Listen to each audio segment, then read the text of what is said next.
इस टॉपिक में महाभारत एपिक के लैंग्वेज और कंटेंट के बारे में डिस्कस किया गया है। जैसा कि हम जानते हैं कि महाभारत ओरिजिनली संस्कृत लैंग्वेज में लिखा गया है।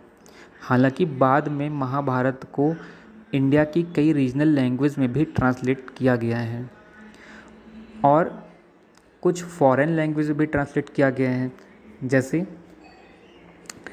French language, Russian language, Chinese language और फ़ारसी लैंग्वेज। यानी अंग्रेजी, इंग्लिश, चाइनीज़, रशियन और फ़ारसी लैंग्वेज में भी महाभारत टेक्स्ट को ट्रांसलेट किया गया है। महाभारत का जो ओरिजिनल टेक्स्ट है वो तो संस्कृत में है, लेकिन महाभारत टेक्स्ट की संस्कृत उतनी ज़्यादा डिफ़िकल्ट नहीं है जितने कि वेदों की है। वेद और जो कमेंडेशन लिखे गए हैं, कमेंडेशन का मतलब होता है उस टाइम पीरियड में रूलर के प्रशंसा में गाया जाने वाला जो गीत होता है उसी को कमेंडेशन बोलते हैं।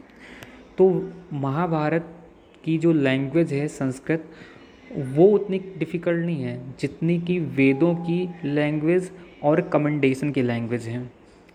वेदों की लैंग्वेज तो इतनी ज़्यादा डिफ़िकल्ट है कि पूरे इंडिया में गिने चुने 10-12 लोग ही होंगे जो वेदों का सही अर्थ बता पाएंगे। बहुत ही रेयर ऐसे पर्सन मिलेंगे जो वेद का सही अर्थ बता पाएंगे, क्योंकि वेद की जो लैंग्वेज है वो संस्कृत है और संस्कृत काफ़ी डिफ़िकल्ट लैंग्वेज में लिखी गई है। डिफ़िकल्ट इस सेंस में है जैसे गच्छत, जैसे एग्जाम्पल के लिए गच्छत को जाता है बोलते हैं, गच्छत में जाना बोलते हैं, पर वहाँ पर गच्छत का मतलब जाना है से ना लेकर के कुछ और ही अर्थ उसका निकल जाता है।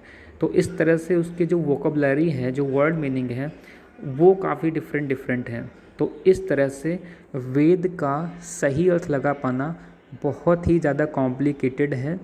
इसीलिए पूरे इंडिया में रेयरली 10-12 लोग ही होंगे जो वेदों का सही अर्थ बता सकते हैं।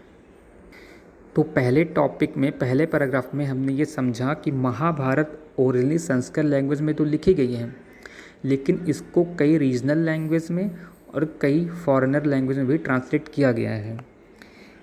और महाभारत की लैंग्वेज है संस्कृत ज़रूर, पर वेदास की जो लैंग्वेज है और जो कमेंडेशन की लैंग्वेज है वो भी संस्कृत है, पर वो कंपेयरिंग महाभारत के बहुत डिफ़िकल्ट है। अब सेकेंड पैराग्राफ पे देखते हैं। हिस्टोरियन जो महाभारत का टेक्स्ट है उसको 2 भागों में क्लासीफाई करते हैं। महाभारत के कंटेंट को 2 भागों में क्लासीफाई करते हैं। जो पहला पार्ट है वो सेक्शन स्टोरीज़ का है, यानी वो नैरेटिव सेक्शन है। जो दूसरा पार्ट है वो डिडक्टिक है। डिडक्टिक का मीन्स शिक्षाप्रद है। तो हिस्टोरियन महाभारत टेक्स्ट के कंटेंट को 2 पार्ट में क्लासीफाई करते हैं। पहला जो पार्ट है उस पार्ट में नैरेटिव है, यानी स्टोरीज़ के फॉर्म में है, और जो दूसरा पार्ट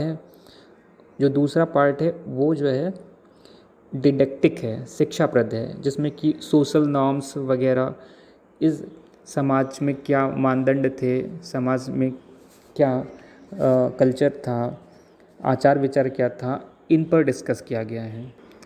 ये 2 अलग अलग पार्ट में डिवाइड ज़रूर कर दिया गया, पर बहुत सारी चीज़ें एक दूसरे में आपस में मिक्स हैं। जैसे कि जो पहला पार्ट था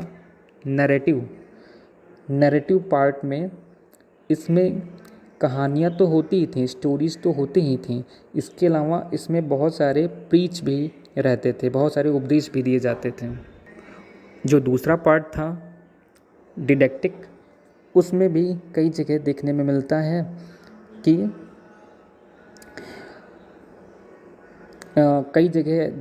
है कि वहाँ पर सोसाइटी के लिए लेसन मतलब सबक सिखाया गया है, एक सबक उसमें दिखाया गया है।